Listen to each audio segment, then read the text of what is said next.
from Serbia. We bring you... And Vegas. Spanning the globe, behavioural investors know no boundaries. Behavioural investors without borders is what we're called. Even during coronavirus.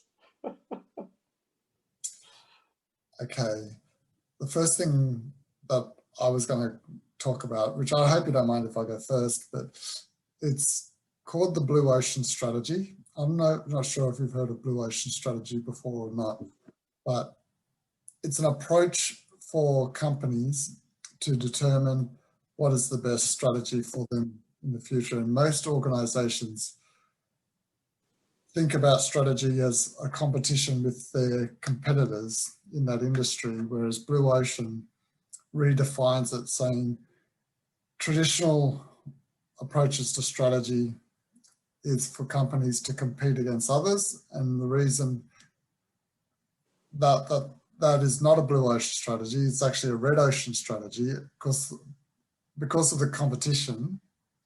It causes blood in the water. And what companies need to actually do is think about a Blue Ocean strategy. What a Blue Ocean strategy is essentially looking at the customer's value line and working out what the customer values and trying to innovate into new markets in that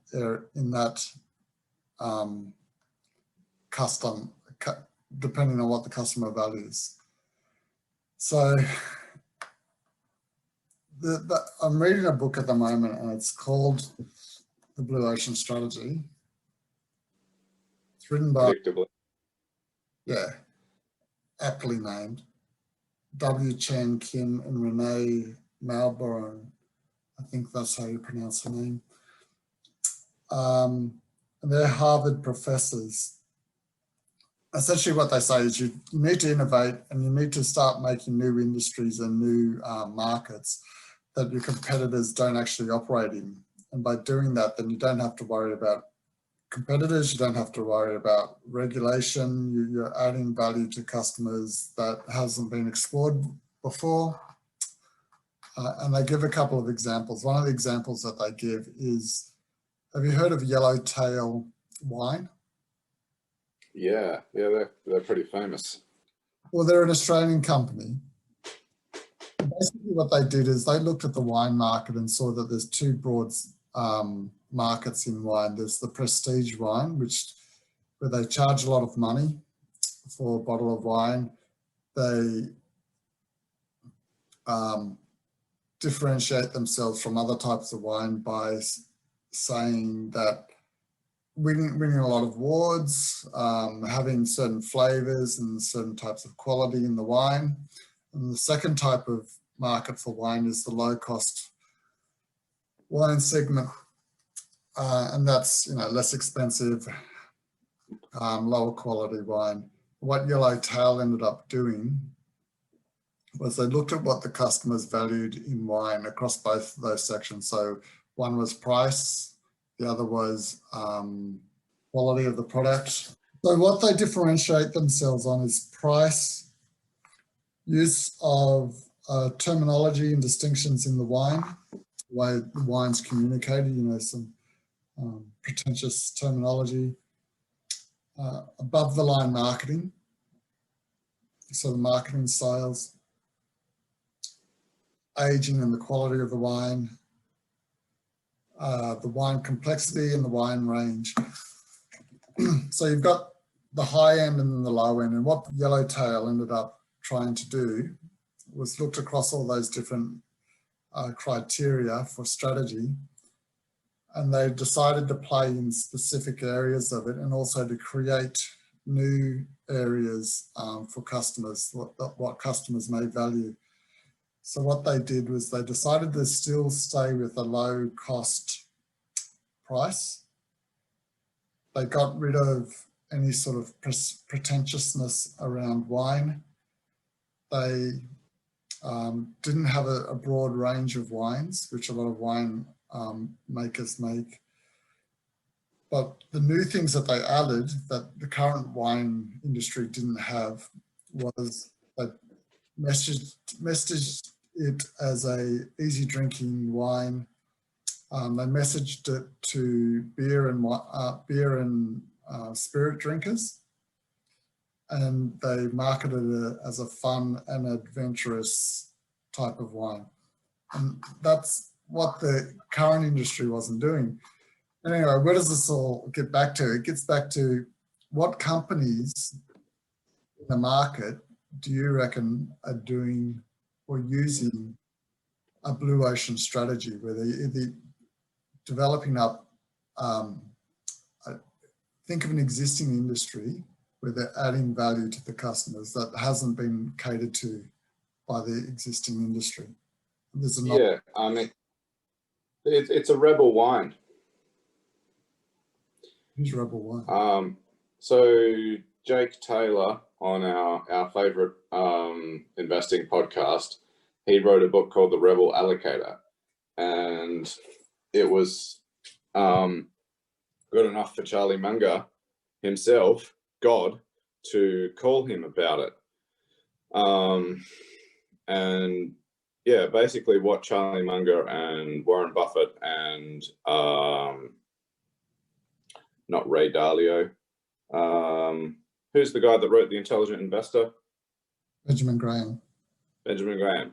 So those three are rebels in the financial. Yeah, you've got it right there. I've been reading it on my iPhone occasionally. But these guys are also rebels. You know, they to be a value investor, by definition, you're a rebel. You're not with the glamour stocks. You're not in the rat race clamoring, you know, to get shares in CSL or ARB or whatever. You're standing at the boundary, precisely where everyone is running away from. Well, what your example about this wine, I mean, you know, I'm a bit of a cynic about wine, but it's a lot of it is because there's so much conformity in wine drinking, and I see a lot of wine drinkers as being these awful people who are trying to cultivate an image about themselves that's more sophisticated than they actually are. And you know, the easiest way to see that is to turn the wine bottle around and look at the blurb on the back, which is basically word salad, and you know, comes across as this awfully, you know, you sound like a tosser basically if you talk like that. So yeah, and I think, you know, the average spirit or, you know, Scotch or beer drinker who's drinking, you know, West End or VB or Forex, you know, yeah, so, you know, the people behind Yellowtail, like, just look at the label for Yellowtail. It's free. It's just handwritten Yellowtail in very large letters. It's got a kangaroo on the front of it, and it's yellow and orange. Yeah, yeah, it's the opposite of, like, because often a wine label is this, you know, very formal looking. It's got a lot of white on the label. It's probably got like an old colonial building established in 1762. You know, medal or some sort of award. Yeah, on the label. Yeah. So what does Yellowtail do? They are a walking middle finger. Every Yellowtail wine bottle is a middle finger to the entire tosser wine industry. Pardon my language, but really that's the spirit of it. That's what I see in Yellowtail, and even as a total Neanderthal to do with wines, you know, it's always that, it even stuck in my mind as someone who doesn't know anything about wines. So it worked. They give another example in the book. There's three big examples, but another one which is quite handy is... sorry, I've got a question. Can I ask a question? Yeah. Because you were talking about the red ocean and the blue ocean, and the red ocean is where every business is a shark, and you're engaged in a scorched earth approach to essentially routing every single competitor and monopolizing the entire market. Whereas the blue ocean approach, as I understand it, is it's a world of joint ventures. Not so much joint ventures. It's more of a world of there are no competitors. So you're creating a new market essentially. So Yellowtail. Oh, right. Yellowtail have created a market that they don't actually have any competitors in that. Sure. Okay. And another example of it that I was just about to touch on is Cirque du Soleil. That's how you pronounce it. The circus company. So the traditional circuses and forms of entertainment used to be very low price. They used to have some sort of star performer or animals or multi-show arenas. They had a lot of fun and humor and thrills and dangers, you know, people doing somersaults up in the air and all of those sort of things above a net.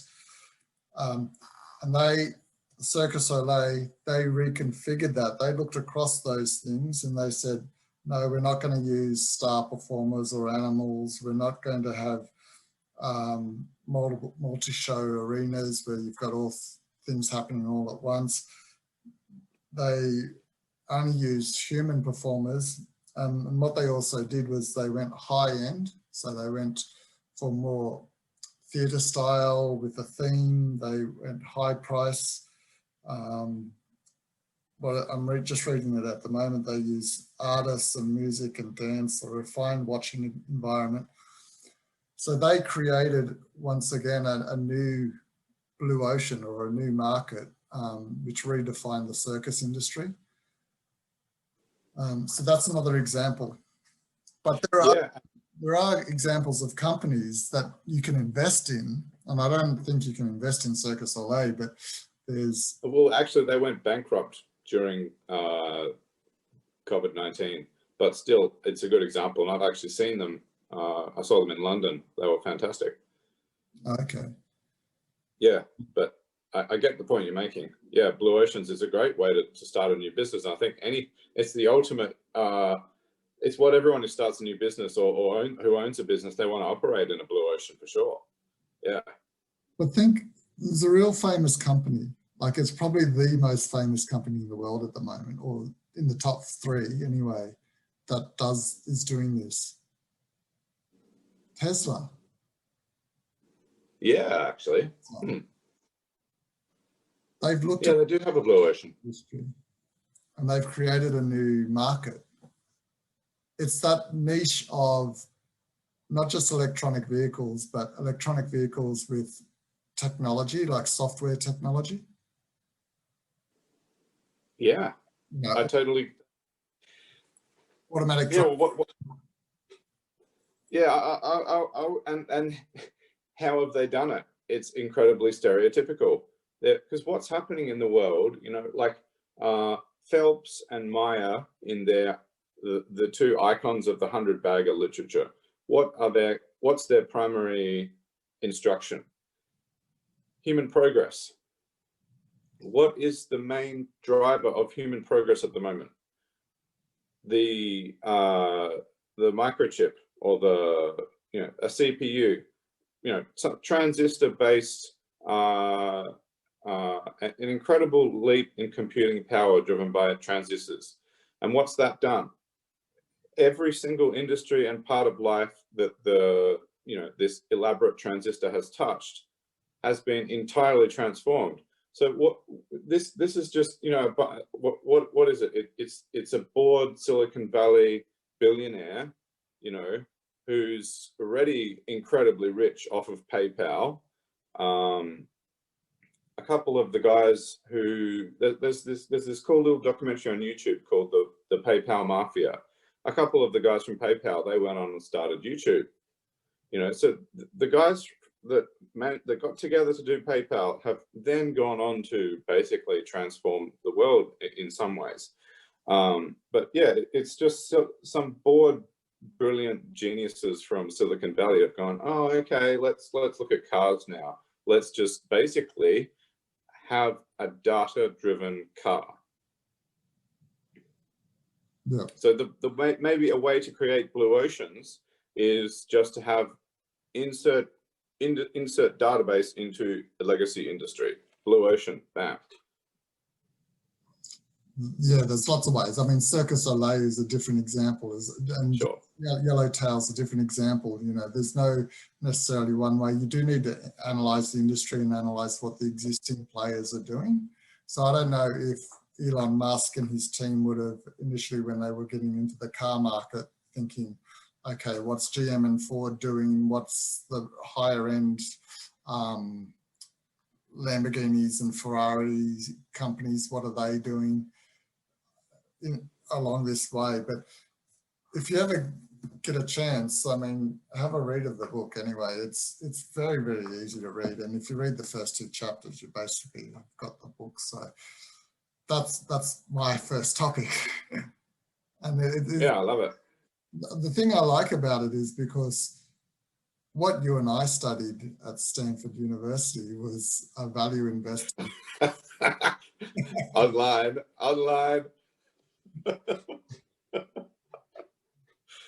No, we're just as valid Stanford students. You're trying to disassociate yourself with Stanford. Yeah, there's some things I don't like about Stanford, actually. Go on Edwin Dorsey's Twitter page, you'll see some things. But we did a framework, and we used a certain framework, a value investing framework, which is good, but this also gives you a different framework, this blue ocean strategy, a different way of thinking about what is a company doing within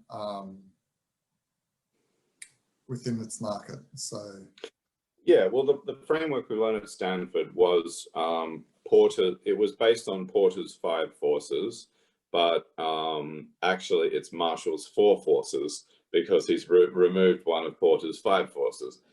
But and it's about analyzing whether or not the company has a bright future. So all we need to do is modify the framework by adding to the analysis of the future. So we look at breadth, right? Customer breadth, supplier breadth. We look at bargaining power of customers, bargaining power of suppliers, threat of new entrants, and threat of substitutes. And so those are the 4 forces: bargaining power of customers, bargaining power of suppliers, threat of new entrants, and threat of substitutes. And then we've got monopolies and market growth assessment, plus the breadth. So we can add to that is this blue ocean business. Have a read of the book first if you get some time. Like, you'll probably even find a PDF of it somewhere online, or they've got a pretty good website as well. Just go Blue Ocean Strategy, and for 20 minutes you'll get the whole thing. It's very simple and some good things to look at. All right, so over to you. What was your first topic? So I was going for a walk around Serbia in the past week, and I came across, if you go to our Twitter page, the handle is behaviour, which is a portmanteau of behaviour and finance, BEHAFIN. It was just bad spelling. Or just bad spelling to get the attention of all of you obsessive compulsive people.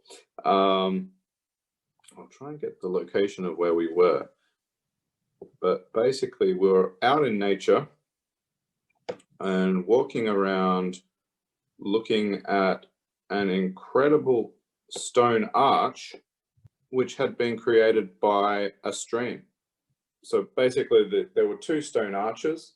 So you can imagine like a lot of even like the Grand Canyon. Actually, maybe the Grand Canyon is something that's a better example of compounding in nature that more people are going to know about. So it's the effect of water plus time. If you took a shovel to the Grand Canyon, you as one single human being would have a lot of difficulty digging even a small trench in the rock around the Grand Canyon. But if you have what looks like a small force, which is, just a stream of water, that's usually, pretty small, but, during certain seasons becomes a lot larger, and you let that effect occur repeatedly over millions of years, you're going to get something like something unimaginable, really, like the Grand Canyon. So I thought that was maybe we can learn from nature. Maybe when you're walking around, you can, you know, it's just a way, maybe you can look out in nature and see where are these small forces, which if you add a significant period of time, will have an effect that is basically unimaginably large and is, you know, really incredible. Maybe that's a way that nature can inspire us to put compounding to work in our own lives. Obviously, the topic of this podcast is, you know, the financial aspect of our lives, but there's other things as well. I've got an example of that as well. It's a bit more terrifying. It's gangrene, the bacteria. I don't know if you're aware of it, but gangrene can reproduce itself in 9 minutes at such a rate, and I'm reading this from a website, at such a rate, gangrene can theoretically reproduce more offspring in 2 days than there are proteins in the universe. Given an adequate supply of nutrients, a single bacteria cell can generate 280 billion individuals in a single day. Damn. The first cell splits to become 2, and then 2 becomes 4, and so on. After just 47 doublings, you have 10,000 trillion cells in your body and are ready to spring forth as a spring forth. So this has a little so when you're thinking of investing money, think gangrene. Okay. Yeah, and it's just like coronavirus. I mean, you know, basically what we're looking at, if you look at the graphs on worldometers or on any TV station, it's about what we're not looking at a linear progression. We're looking at something that grows in a curve, and it very quickly gets, well, it's always exponential, and because it's exponential, very quickly it gets incredibly large. So yeah, we can learn from viruses. Let's build a financial plan around viruses. I found the location in Serbia is Prerast Velika Kapija. So if you just type in PRERAST space VELIKA, that should get you to it in Google Maps, and you'll see these incredible photos of these massive stone arches, which are basically just ridges, mountain ridges, if you like, which have been bored through underneath by a river. So yeah. PRERASTIVRATNE. Prerast space Velika Kapija. And you'll see that. How far was that from where you are? That is a good question. Right. 4 hours by car to the southeast, 333 kilometers. But yeah, it's an amazing site. We went on this really nice tour along the Danube, basically. There's some great things to see in Serbia. You've got a bunch of forts, you know, from the Austrians and the Hungarians and the Turks, and even one or two from the Serbs, just showing, you know, how much war has occurred in this territory, you know, over the past few thousand years. So yeah, it's a very interesting place to be. So I just have been thinking about investing and how seriously that I should take it, in terms of, I do definitely take it seriously, but as in terms of what pathway I should take it going forward, as you know, one option for both of us, or either of us, I should say, would be to eventually become a full-time investor of some sort, you know, spending all of our time or a reasonable amount of our time investing and not necessarily working a job. The other way to do it would be just to continue to work a job and take whatever savings you can from your normal job and invest that in a passive index fund. And it's a difficult decision to make, but I think the first step is you need to analyze and work out which one produces a better outcome for yourself under certain assumptions. And so I've done a little model and I sent it to you in email probably 3 minutes before we started the Zoom session. You don't have to open it up. I might show it on the screen.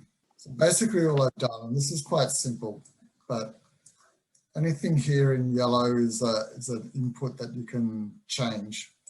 So as the title, I don't know if you can read that well, but the scenario is, scenario one would be you're a passive investor, you keep your job, right? And you take whatever savings and invest it in a passive income fund.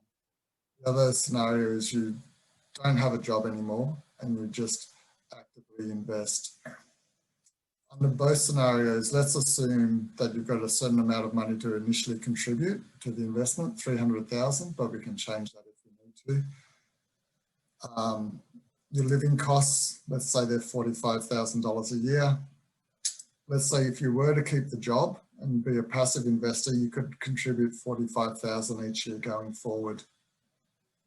Under the active investment, you don't have that income coming in, so you're just surviving off the extra that you can generate from over and above the passive rate, which I've assumed to be 10%. So I think you have to make the assumption that if you're going to be an active investor, that you're trying to beat at least the passive rate.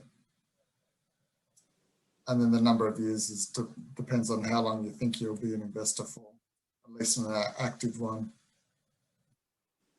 But with the inputs that I've got at the moment, if I start off in my passive, contributing 300,000, 10%, then in year one, I'm at $330,000. And at the end of that year, I would have saved 45,000 from my job and contributed it to the 330,000, and then got 10% in the next year, which that takes me up to 408,000, right? And then at the end of that year, I would have saved another 45,000 from my job, added it to the 408,000, and then got another 10% on that combined amount to get to 493, and so forth. Does that make sense? Yeah. So scenario. It's the basic compounding formula. So with the compounding formula, you start with the initial value, then you've got the compounding rate, and you've got the regular contribution amount. So yeah, you've got each of the components working there. Yeah. So at the end of my 20 years, I get to $4.3 million under that methodology.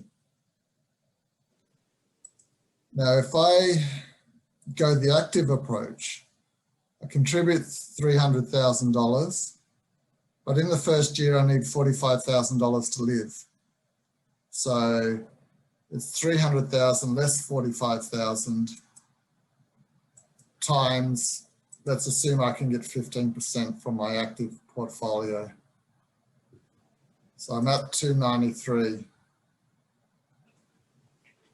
And then in the second year, I'm chewing away at it at 45,000. I actually am I'm not generating enough to cover at 45,000. I'm not generating enough at 15%. So if I'm actually a very good active investor, let's say I managed to get to 25% from active investing, and I just use that one randomly, then I'm in a positive situation. And the positive situation means that in year one, 300,000 times 25% increases my portfolio up to, what's that, 375, but I have to living expenses of 45, so that reduces the amount. So I get to 318, but then the second year, I go 318 times 1.25 minus my 45. I've got no regular income coming in on this model in the active approach, but at the end of the day, I get to 6.7 million. So I outperformed the passive approach over 20 years. The trick is, I think I can pretty much estimate my living costs. Most of us can say, you know, it's somewhere between $40,000 and $50,000. Some people less, some people a little bit more, but I put 45. What's my initial investment contribution? Most people can work out that what that is at a point in time as well. The real unknown is what can I actually generate through an active approach. What compounding rate you can achieve through the businesses you choose to buy? Now, there's a couple of benchmarks that you could use for this. I know Monash Prabhai, and I'm not assuming that I would be able to achieve what he does, but I think he's at around about 20%. I think Kenneth Marshall, and Kenneth isn't doing it full time, but he is a pretty sharp guy. He's been doing it for a long time. I think he's doing around about 15% from some something that I heard that he mentioned.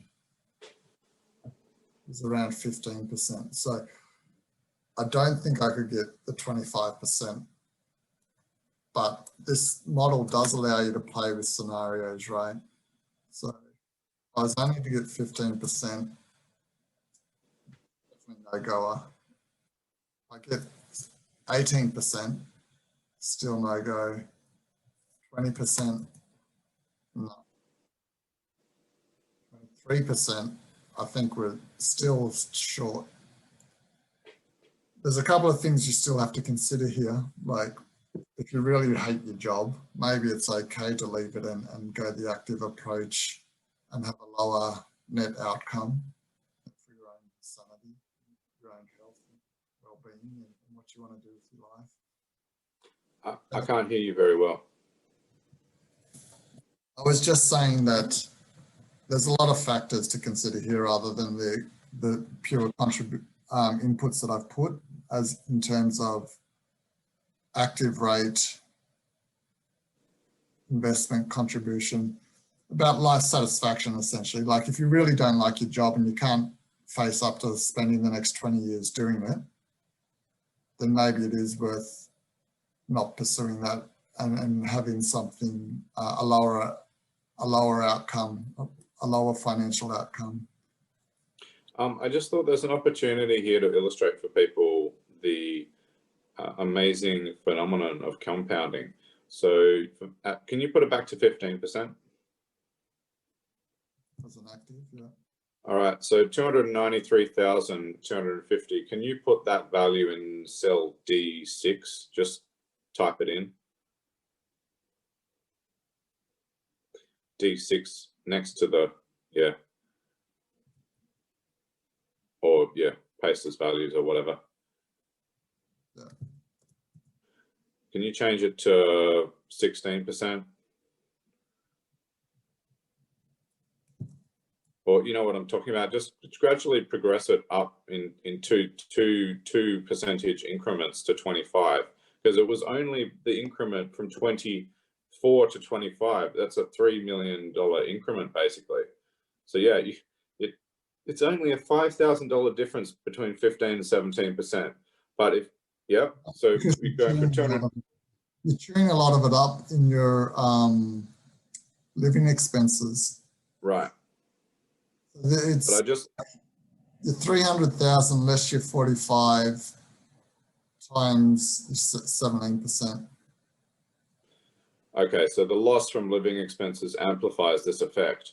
But I just thought it was interesting how a one or two percentage point increment from 15 to 17% only translates into 293,000 versus 298,000, whereas a 2 percentage point increment from 23% to 25% as you go from 3 million to 6 million, or basically 3.9 million or 4 million to 6 million.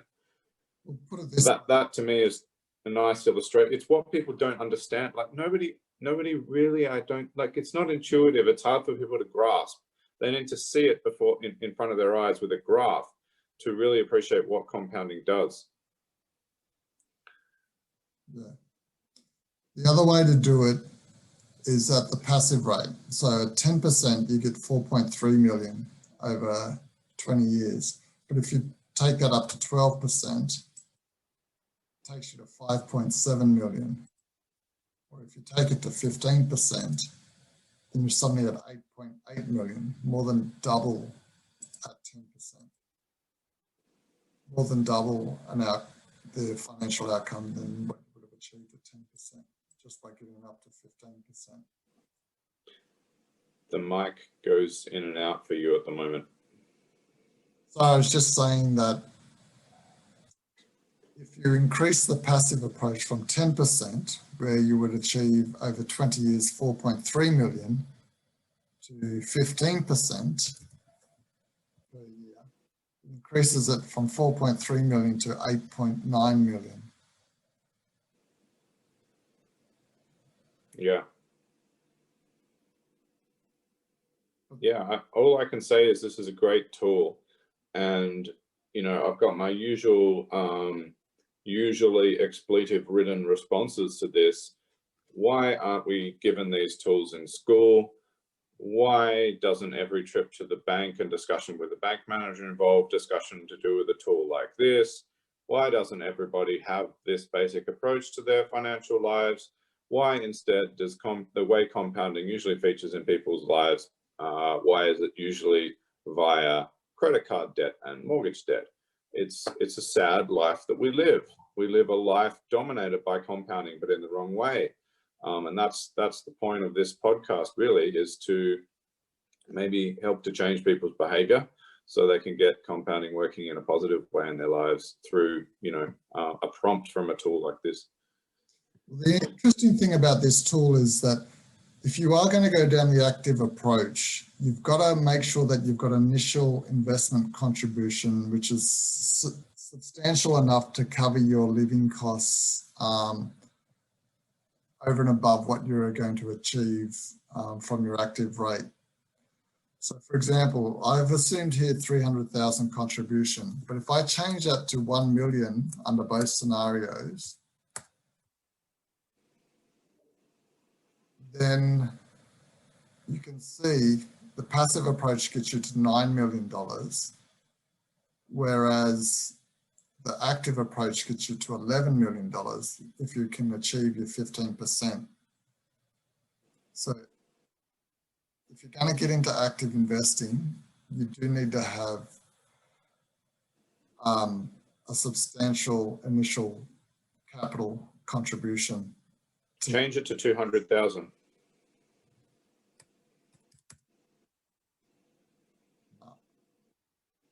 200,000, 3.6. Change it to 100,000.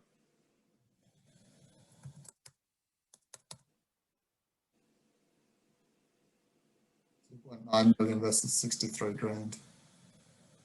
And you're quickly in the negative.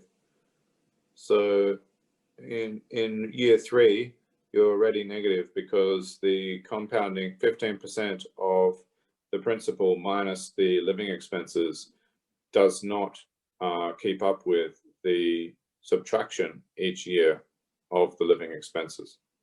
Yeah, actually, so you're insolvent in the 3rd year, basically. Yeah. Go back into the workforce.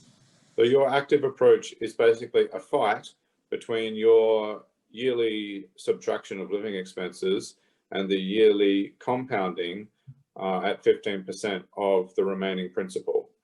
And when that when there is no balance between the two, then you become insolvent. And straightforwardly, when you have a huge principal, because $1 billion compounded at 1% is still a massive amount of money. But if you can get to $500,000, right, as your initial contribution and live on 45 grand a year, and you can achieve your 15%, then you get to 2.8 million, which compares to the passive approach of 5.6 million. So basically half. And the benefit there is that you don't have to have a day job. So basically you're paying $2 million to have the pleasure of not working. Yeah. And the thing about it is this is just over a 20-year time frame. If I change this to let's say 40 years, and let's say you can stay sharp enough to be able to do it over 40 years and get 15%. Ha, you come out ahead. There you go. Especially when you start thinking about multi-generational investing, this is where it starts to become interesting. Don't send your child to school, just send them to Benjamin Graham's School of Investing. You know. Send them to the Columbia Business School online course for value investors, which is $5,000 Australian. Yeah, when they're I reckon when I was 14, maybe 13, somewhere, you know, between 10 and 15, I could have comprehended all of these things. I would like to see how most, say, you know, year 8 or year 9 kids, it would be interesting to do an experiment of how many of them would, you know, comprehend these concepts and achieve something like a 15% compounding rate. Absolutely. These sort of mathematics and concepts are easily comprehensible by a 13-year-old, I would have thought. 13, 14. It's a little bit hard to know because it's been so long since I've been 13 or 14, but you know, we were doing this sort of complex mathematics at about that age in early high school. That's when in year 8 we learned about hire purchase. We learned about compounding. We actually had a bit of a personal finance course in year 8. And that was, I think, when we were 12 or 13. Yeah, but I didn't get it. And this is the thing, like, sure, I did the mathematics. I passed the class. I think I kept that book and I had a bit of a look at it. But I also remember struggling really to understand it. And I don't know. That's why I think, you know, in our next interview with a mathematician, I want to, you know, one of the agenda items is to have him share some ideas about how to make this more easy to understand for school kids so that we can have an effective personal finance curriculum. Yeah, I agree. Maybe we should talk to a high school teacher as well. A high school mathematics teacher. Great idea. Either mathematics or, yeah, I think mathematics or, yeah, it's got to be mathematics or maybe social science. Anyway, have a little bit of play with that. I've sent it to you in an Excel file. I thought it might be interesting for you. We will, of course, put this in the show notes. Yeah. Did you have your last topic? You wanted to cover? Yes, well, there's a few things I wanted to talk about, but I think carrying on from school and what we're taught as kids and what we're exposed to as kids, and, you know, to the extent that all of that produces or defines the dimensions of the adult, you know, that emerges from a child's education and upbringing. I was thinking about how the stock market is a total distraction. The stock market is, if we're going to be successful investors, we need to stop using the term stock market. We need to stop thinking about the stock market, because it's the kind of concept and language which distracts us from what we're actually supposed to look at and what we're supposed to do. I prefer not to use or talk about the guy that everyone talks about, but because I've already mentioned him, I will. You know, what does Warren Buffett say basically every time he comes on CNBC and talks to Becky Quick? He tells us to value the entire company, to ask yourself if you would buy, you know, WD-40 company, which is my latest favorite stock, because it's a company that is a single product company. It's hilarious, and they've been doing very well. Would you buy, the question you need to, sorry? Have they been doing well because of the coronavirus and people have decided to do more home home renovations and things? And I heard that's the theme. That's the theme that's driving a lot of returns at the moment. Probably they had a massive increase in the share price. That didn't. It basically bubbled up on Twitter, and that's how I came across it. But what you're supposed to ask yourself, according to, you know, to this guy who everybody talks about, and it's, you know, basically Warren Buffett's a great guy, but I think there's a cult around him. That's why I don't really like talking about him or mentioning him. Not that of course, you know, he deserves respect. I don't mean anything bad about him, but I dislike the cult that's around the guy. But for what it's worth, he does give the right instruction when he goes on CNBC. You're supposed to look at the entire business. You're supposed to have in your head, would I purchase would I walk in the front door of WD-40 headquarters, ask for the CEO and give him a pallet of cash for the entire business? This is how you're not supposed to look at the share price. And the easiest way to understand why you're not supposed to is, say WD-40 has 1 trillion shares on offer, and therefore the share price is only, you know, ½ cent per share. Does that ½ cent doesn't look like very much, so it might make the company look pretty cheap. But what you need to do, or what the stock market sort of makes it hard to do immediately, is to see how much actually the business costs. Another thing that the stock market, another way the stock market distracts us is that it allows you to see second by second, you know, changes in the price of a business. And unfortunately, a lot of people think that the price is the value. And then because things might be changing a lot, that can activate their emotions. And before you know it, your emotions are guiding your decisions. So I guess what I'm like, basically, there are businesses in the world. Some of those businesses can be bought on the stock market. You as an investor are confronted with the world. You can literally get on a bike like I did and ride your bike across the face of this planet.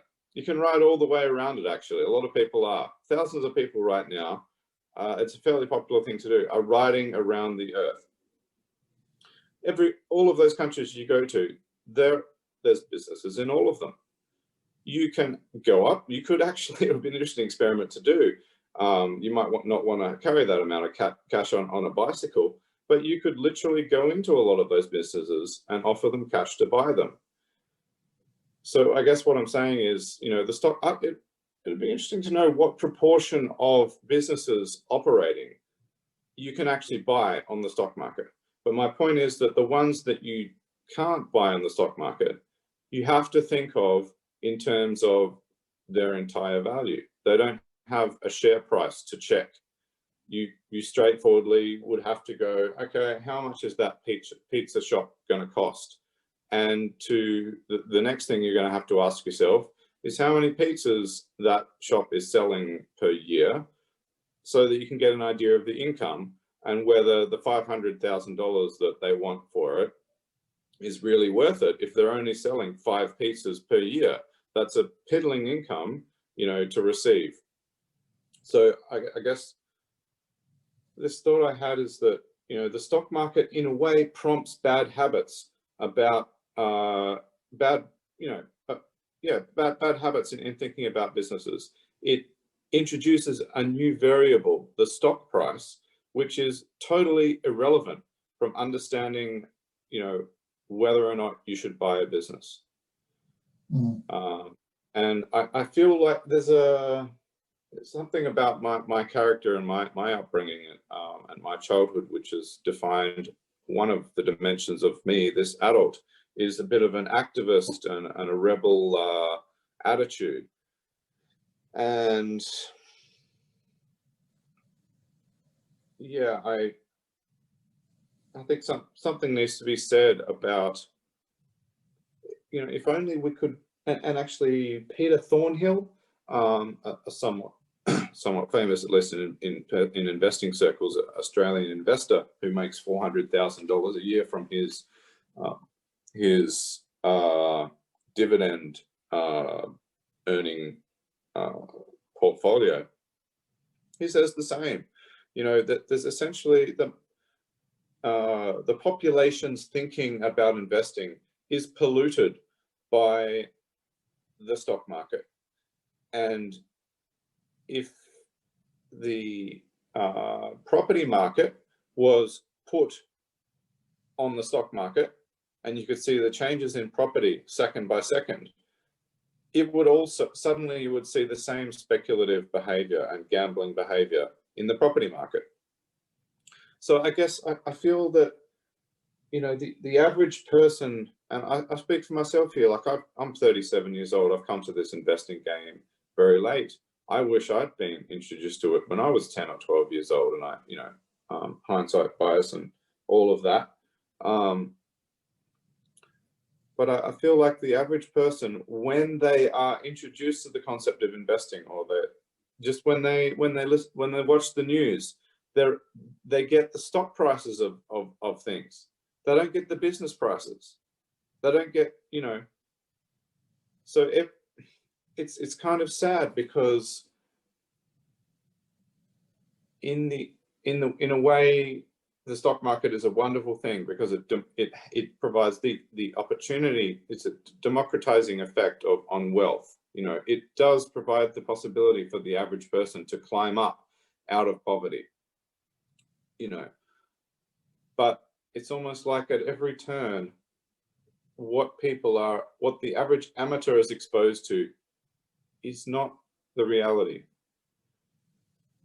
There's a lot of addictiveness about the stock market as well, in terms of just wanting to always check what the price is, and always wanting just to have a look. Even if there's a lot of addictiveness to it, you know, always wanting, if you ever buy a company, some shares in a company, very quickly, the next day and the next week, you're always wanting to check the price to see whether you made the right decision, and whether the price of it is moved in incrementally up.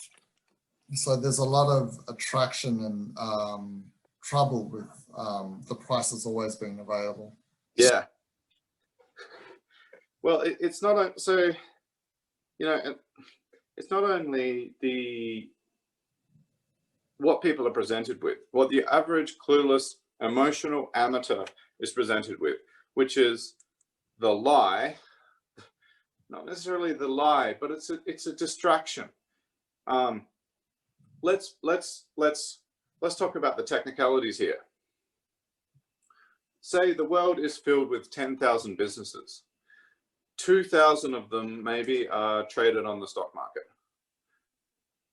But the stock market is merely a way to buy a business. The other businesses that are not on the stock market, the way you buy those in very simplistic terms is to drive your forklift with the pallet of cash to the front door, ask the CEO, give him the pallet of cash and he gives you a certificate saying that you own the business or whatever. I've never bought a business. Why would a particular method of purchasing a business come to dominate and turn into its own entity? What? Because in the end, what you should do is you spend a little bit of time thinking and reading about a business. If it's the easiest way to think about it is if it's a private business, so it's not traded on the stock market. So there's not this new source of information that is entirely irrelevant, which is the share price, the number of shares, the shareholder register, and all these things. Maybe it's incorrect to say they're irrelevant, but they are irrelevant when it comes to understanding the dynamics of the business, the economics of the business.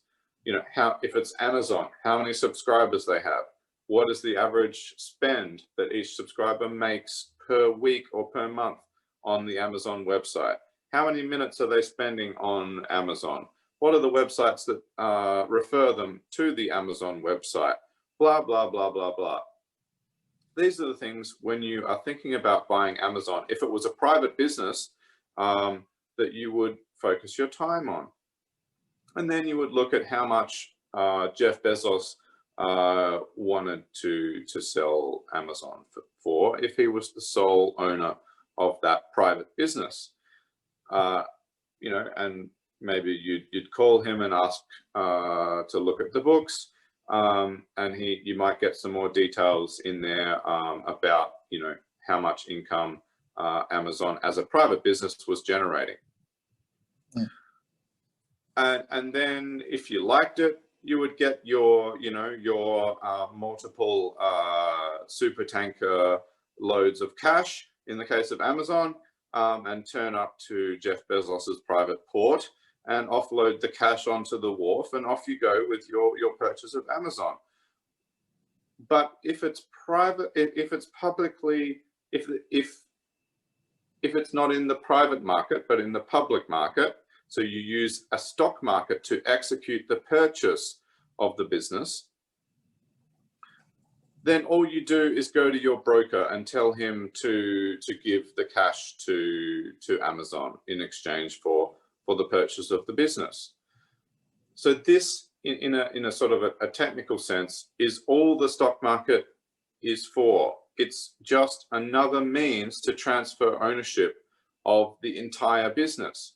But because of shares, because of share prices, and because of the volatility in those prices and the excitement that all of this generates, suddenly we have a new entity separated from the business itself, which unfortunately a lot of the population believes is a valid entity that requires attention, when it's not. The stock market is just a mechanism to transfer ownership. That's it.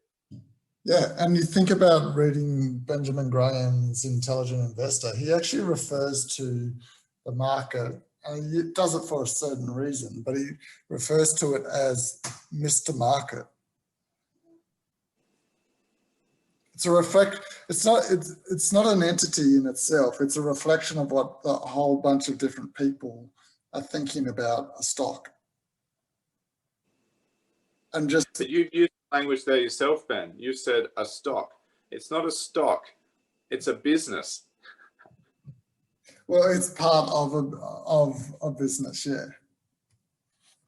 Yeah, but that's what I'm saying. See, and people talk about stocks. You know, that's what I'm talking about. The share market. This one amongst many means of transferring ownership of a business. This one particular one becomes like, for private businesses, do I go around talking about them and the volatility of those, and, you know, the business prices? What's the latest business price of this private business? No, you don't. Does anyone go around doing that? I don't think they do. No. Yeah. So it's a cognitive emission. that is, you know, that's all it is. We're looking at a byproduct, a cognitive byproduct, which is produced by the human mind's you know, automatic responses to, I guess, the opportunity of becoming rich. Yeah. I was watching a podcast, or actually a YouTube video. I wish I could remember it a little bit better, but it talks about how our society is moving more and more away from the practical and the positive aspects of things, and more towards a society that deals just with signs and symbols. They gave examples of that in terms of brands. For example, people buy things that are not necessarily higher quality or better products, but they buy them because they've got a brand, and that by having that brand, it symbolizes something else to individuals. And it's similar to the stock market. People talk about the stock market, and it's a symbol for something else. And the stock is a symbol for something else as well. Yeah. Like private businesses, do they have any alter ego, if you like? Because I see Facebook is a business. I don't hear anybody talking about Facebook the business. I hear people talking about Facebook the stock a lot, and the stock price, the share price, you know, of Facebook. But that's not the business. There was one more point I wanted to make, which is what the stock, and this is going to sound, I'm going to use my license here as someone who has an honors degree in psychology, and I'm going to make some straightforward remarks here which are not meant to offend anybody's character or you know, I mean, I'm going to speak straightforwardly, but I'm doing so from a place of empathy. You know, let's go with, well, think about it this way. If you were going to go to the if you had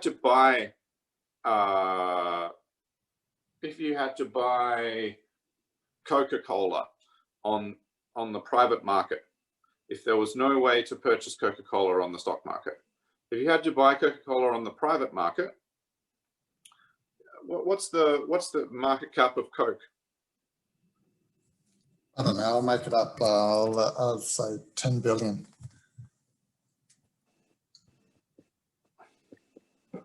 Coke market cap is $217 billion.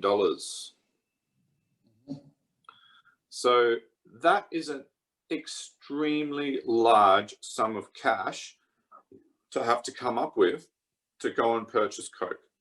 Let's think about the kind of person, the kind of background, the kind of education, the kind of family, the kind of multi-generational history, quite frankly, that you would have to come from in order to be able to front up at the headquarters of Coke to purchase it. The point I'm making is only certain people, a very few certain people, could possibly purchase Coke because of that massively high barrier to entry of the purchase price. So only a very few incredibly intelligent, ambitious, well-educated people could possibly even think about buying Coca-Cola. Yet the share price of Coke is $50. So how many people can afford $50? Pretty much the entire, at least Western world population. So this makes it accessible to everyone. Every undisciplined idiot who hasn't had any education whatsoever could purchase a share of Coke. So by saying this, I don't mean to say that, you know, all of these people are unworthy, but it's a different kind of person than you would be looking at. I would like to know. I'd like to know. You could say that about any company. You could say that about any company listed on the stock exchange, whether it's the Australian or the US stock exchange. None of them are within the valuation that any normal person, average person could buy. At a bare minimum, they're probably a couple of $1 million, and that's out of the reach of, you know, most precisely. of us. And this is my point. And again, Sure, that's why I started this point with a bit of a caveat. And I don't mean to say anything bad about people necessarily. And I'll just say it about myself. Look at me. Do I have anywhere near even $1 million? No. But if I did get to that point, it would be because of a display of incredible merit. You know, if I was to be able to buy even a small company for $2 million outright, it would be after a significant time, a significant period of striving. It would, you know, involve me getting up at 5 a.m. every morning and working until 10 p.m. every night. Probably, you know, I'd have to do a lot of research, you know, possibly, unless I was doing the compounding approach that you mentioned, Ben. But that still involves a lot of discipline, because I'd have to wait for 20 years to get that, you know, $3 to $4 million. A lot of people lack even that discipline to engage in this small compounding, to regularly make these small contributions to a compounding plan over a 20-year period. Or they lack the imagination of the outcome, of the effect of that multi-million-dollar outcome, for it to properly modify their behavior to actually be able to achieve it. So my point is that what the stock market makes possible is for you and me, who don't have the necessary intellect or ambition or education or family and other social support, to get to the point where they could purchase Coca-Cola outright. It regardless allows us to still own a part of Coca-Cola, but without first having earned the right to own it, if you like. And I don't mean that in a disparaging way, but by right to own it, I mean in terms of, you know, the ambition, the talent, the intellect, and the merit overall to be able to purchase it outright. And I think that introduces into the market a dynamic where there are a lot of people who, and I mean this in a loving way, don't have the merit to purchase the business outright, yet are still able to participate in ownership of that business somehow. And you get, therefore, through those market participants who, is maybe in a word, lack the discipline, because you are introducing, you're polluting in a way, and this is a terrible word to use, but I think I've excused myself enough to be able to use it at least. Because you're polluting the market with a bunch of ill-disciplined people, this introduces a dynamic, you know, which I don't know, at least it could be exploited. And I think that's what, you know, Benjamin Graham's talking about in his Mr. Market character. Mr. Market, he had to come up with this Mr. Market character because there are ill-disciplined participants in the market who are dominated by their emotions. You know, the average person, the reason they don't engage in a 20-year financial accumulation process driven by compounding is because they lack the discipline. So, yeah, I think at least the market, therefore, in some way is open to manipulation and exploitation, because it's filled with people who don't have as much discipline as someone who had accumulated $217 billion would have. It would be incredible to meet that kind of a person. If we could interview a multi-billionaire on the podcast and learn from them, I think that would be a real moment. Then we'd be exposed to real investing, real business buying. Whereas I guess my central concern here is that the stock market enables fake business buying in a way. Yeah, I agree. So on that note,